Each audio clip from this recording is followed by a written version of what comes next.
Сәлеметсің бе балақай? Бүгінгі сабағымызға қош келдің.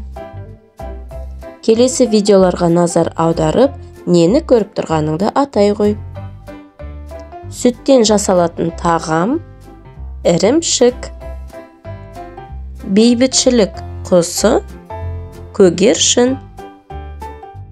Үй жануары, ешкі. Бұл сөздерге қай әріп ортақ? Дұрыс айтасың, Бүгін біз дыбысы және әрпімен танысамыз. Бұл дыбысының бас және кіші әрпі. Ірімшік сөзі дыбысынан басталады. Дыбысы сөздің басында да, ортасында да, соңында да кездеседі екен. Қане, бірге айтып көрейікші. Кедергісіз айтылады, яғни ол дауысты дыбыс. Тіл ұстарту жаттығуын айтып көрейік.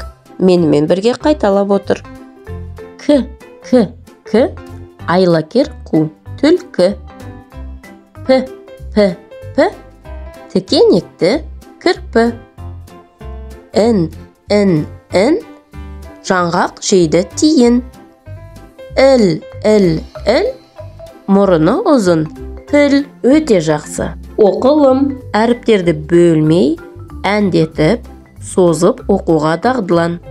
Менімен бірге қайталап оқып отыр. Інім,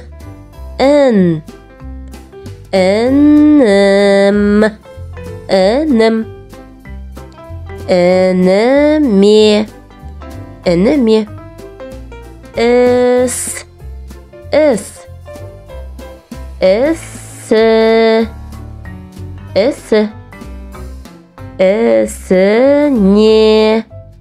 Ісіне.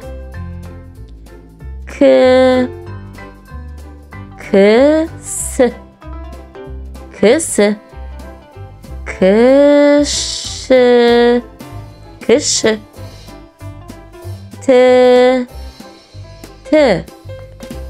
Кіші. Тісі. Мақалды оқып көрейік. Кітап, білім, бұлағы. Кітап, білім, бұлағы. Керемет.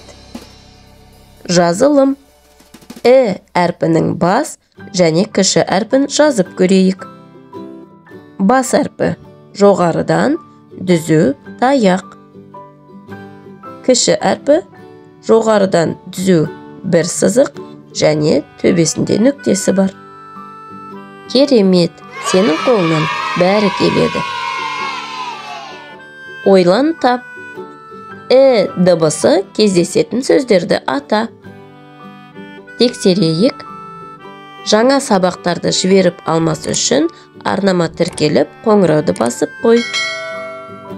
Қайталайық. Сонымен балалар, бүгін біз дыбысы және әрпімен таныстық. Дыбысы дауысты дыбыс екен. Ол сөздің басында, ортасында және соңында да кездеседі екен. Түсінбеген жерің болса, видеоны басынан бастап қайталап көр. Сұрақтарыңыз болса, Instagram желісіне немесе комментарийға жаза кетіңіз. Келесі әріпте кездескенше, қош сау бол.